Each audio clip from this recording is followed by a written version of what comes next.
Je teste la Not of This World version gonflable. Pas large, hein. La paillet en 3 parties. Le but, c'est de partir en voyage, donc c'est indispensable.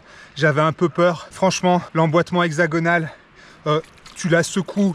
Il n'y a pas 1 millimètre de jeu au niveau de la planche. Comme je vous l'ai dit tout à l'heure, j'avais jamais fait de sup. Je peux pas comparer. Par contre, par rapport à un surf, eh ben, écoutez, ça fait 50 cm de large. C'est-à-dire qu'il y a des planches de surf qui sont même plus larges que ça. Évidemment, en hauteur, ça fait 15, si je dis pas de bêtises, 15 cm d'épaisseur, pardon, de hauteur, d'épaisseur. Donc c'est plus épais, mais l'équilibre est pas si évident que ça.